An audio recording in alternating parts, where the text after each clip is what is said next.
বাংলাদেশের সামরিক গোয়েন্দা পরিদপ্তর, যাকে বলে ডিজিএফআই, সেই ডিজিএফআই এর ডিজি মানে মহাপরিচালক মেজর জেনারেল কায়সার রশিদ চৌধুরী, তিনি সম্প্রতি নিয়োগ পেয়েছেন 4-5 দিন আগে। তো তিনি গতকালকে ভারতে গিয়েছেন সস্ত্রীক, এবং এটা কিন্তু বাংলাদেশ সরকার গোপন রেখেছিল, কিন্তু ভারতীয় বিভিন্ন পত্রিকায় লেখালেখি হয়, জানাজানি হয়। তারপর বাংলাদেশ সরকার স্বীকার করে যে আসলে তিনি চিকিৎসার জন্য গিয়েছেন সস্ত্রীক।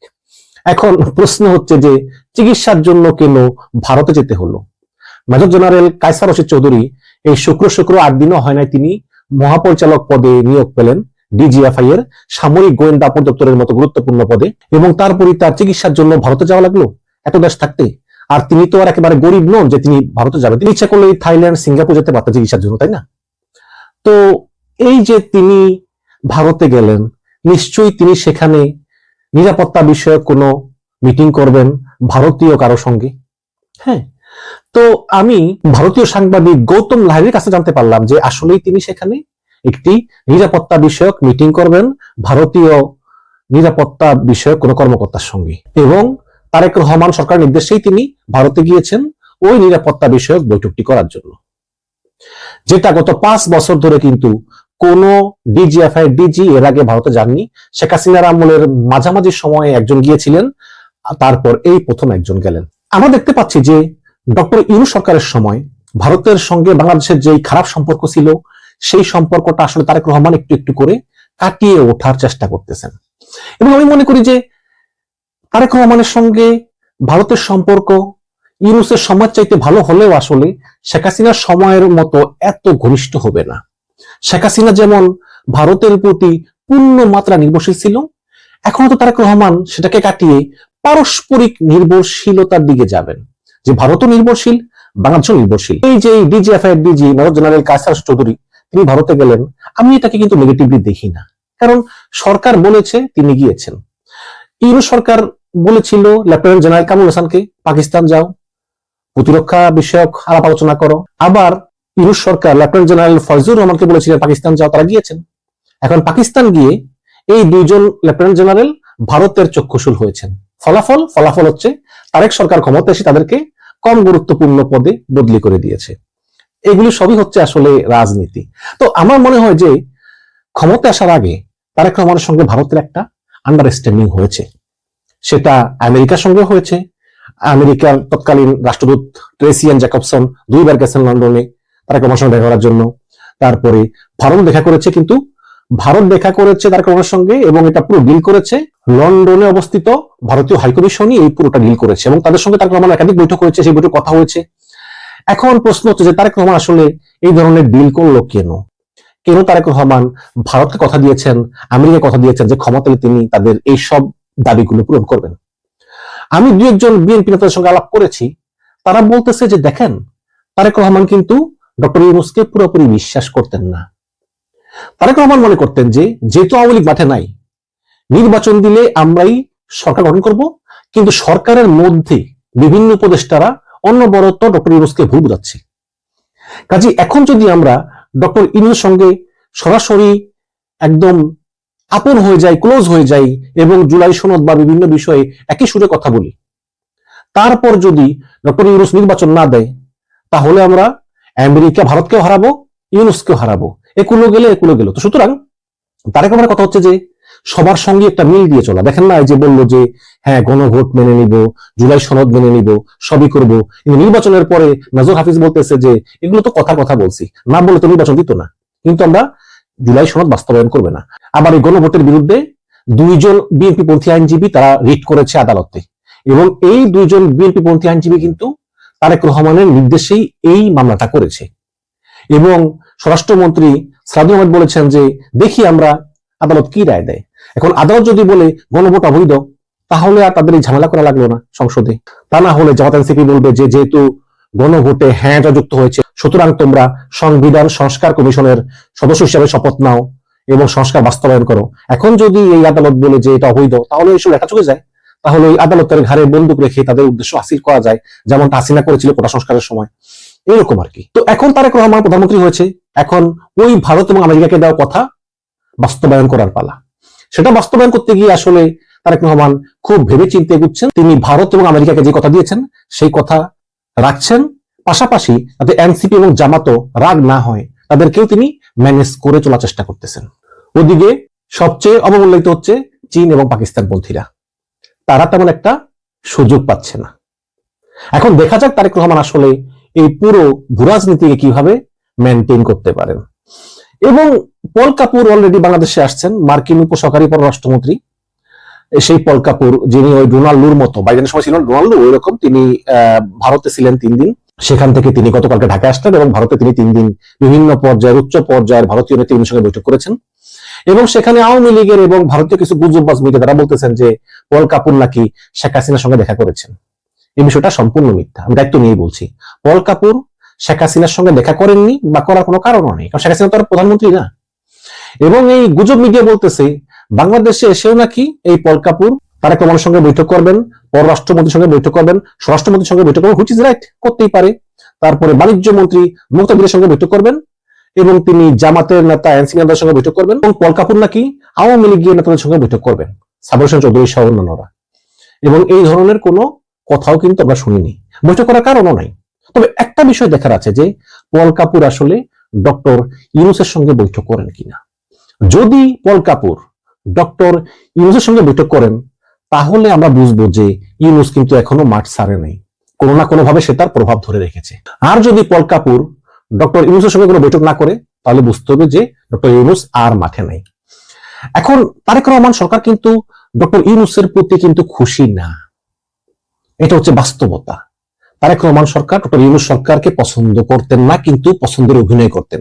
এখন যখন ক্ষমতায় আসছেন তখন কিন্তু এই ভাবটা দেখাচ্ছেন। যেমন দুটো উদাহরণ দিই, একটা হচ্ছে যে ডক্টর ইউনূস ক্ষমতা থেকে যাওয়ার 2 দিন আগে তিনি নিজেকে অতি গুরুত্বপূর্ণ ব্যক্তি ঘোষণা করে 1 বছরের জন্য প্রধানমন্ত্রী যে সিকিউরিটি পায় এসএসএফ এর, সেটার অনুমোদন তিনি করে গিয়েছেন।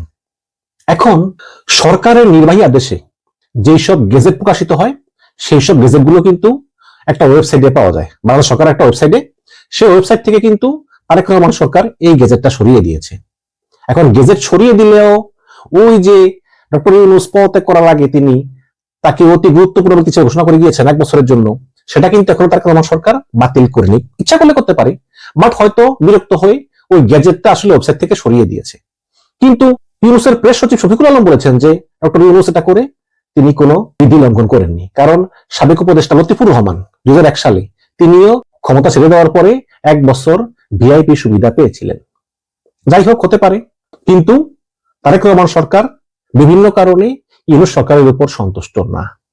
বিশেষ করে কয়েকজন উপদেষ্টার প্রতি তারেক রহমান ভীষণ বিরক্ত।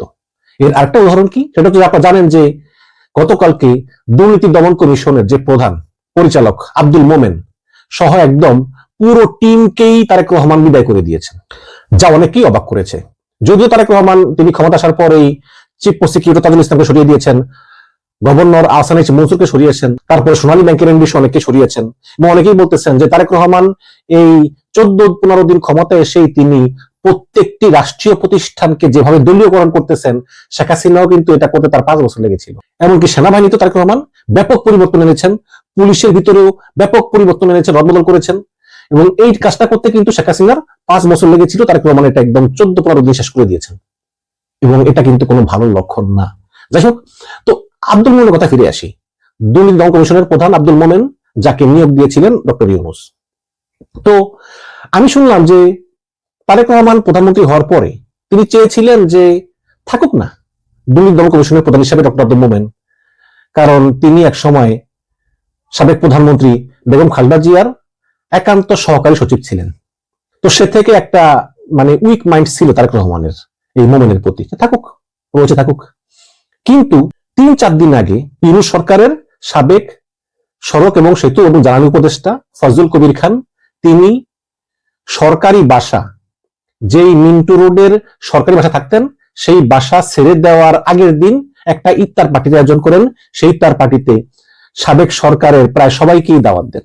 এবং এই ঘরোয়া ইফতার পার্টির খবর আমরা জানলাম প্রেস সচিব শফিকুল আলমের একটা ফেসবুক পোস্ট থেকে। তিনি একটি ছবিও দিয়েছেন, সেখানে দেখা গিয়েছে যে ডক্টর ইউনূস সহ অন্যান্য উপদেষ্টারা, সাকওয়াত সাহেব ছিল, আসিফ নজরুল ছিল, তারপরে মাত্র 1 দিন আগে সাবেক গভর্নর আহসান এইচ মনসুর ছিল, এবং সরকারি আরো অনেক কর্মকর্তা ছিল, ইনক্লুডিং এই ডক্টর মোমেন, দুদকের মহাপরিচালক।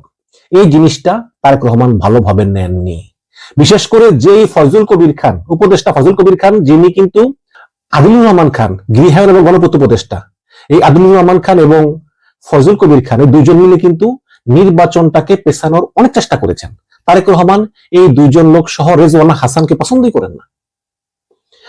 তারেক রহমান মনে করেন যে রেজওয়ানা হাসান, ফজল কবির খান এবং আদিলুর রহমান খান এই তিনজন মূলত কন্টিনিউ ষড়যন্ত্র করেছে নির্বাচনটাকে পিছিয়ে দেওয়ার জন্য। গত পরশুদিন আদিলুর রহমান খান নির্বাচন পর্যবেক্ষণের জন্য নেপালে যাওয়ার পথে কিন্তু তাকে বিমানবন্দরে আটকে দেওয়া হয়। 1 ঘন্টা হয়রানি করার পরে তারপর তাকে যেতে দেওয়া হয়।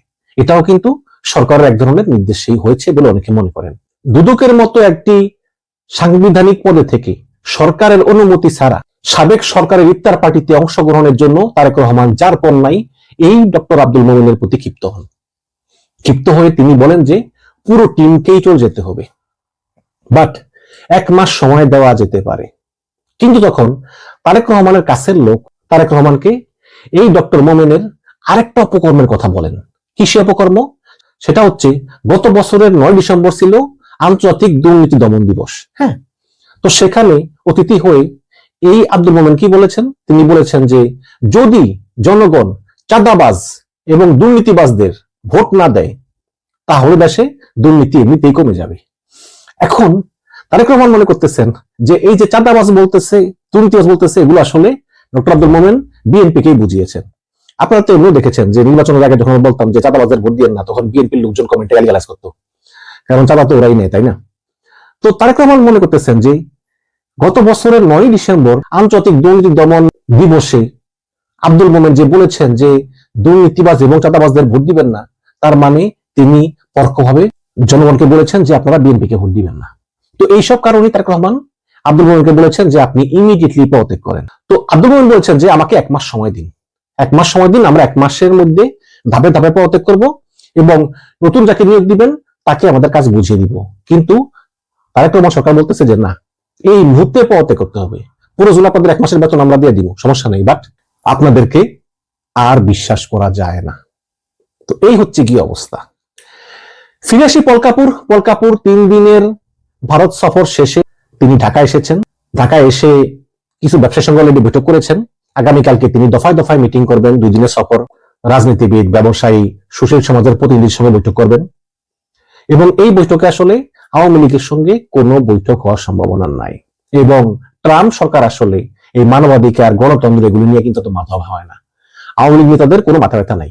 তবে একটা কথা আছে, সেটা হচ্ছে কি, যদি পল কাপুর যখন ভারতে ছিলেন, পল কাপুর মানে মার্কিন সরকারি পররাষ্ট্রমন্ত্রী পল কাপুর যখন ভারতে ছিলেন এবং ভারত থাকা অবস্থায় ভারতের পররাষ্ট্রমন্ত্রী এস জয়শঙ্করের সঙ্গে পল কাপুর অবশ্যই বৈঠক হয়েছে। সেই বৈঠকে যদি জয়শঙ্কর কোনো কথা বলে থাকেন পল কাপুরকে যে তুমি তো ঢাকা যাইবা, যাইয়া তুমি তারেক রহমান সরকারকে এই কথাগুলো বলো, আওয়ামী লীগ সম্পর্কে কথাগুলো বলো, যাতে আওয়ামী লীগকে পুনর্বাসনের সুযোগ দেওয়া হয়, তখন হয়তো পল কাপুর এটা বলতেও পারেন তারেক রহমানকে যে আপনি আওয়ামী লীগকে একটা পুনর্বাসনের ব্যবস্থা করে দিন। এখন যদি এই কথা হয়ে থাকে আমরা তো জানতে পারবো, তাই না? কারণ জয়শঙ্করের সঙ্গে পল কাপুরের কি কথা হয়েছে রুদ্ধদ্বার বৈঠক, এটা তো আমরা জানবো না।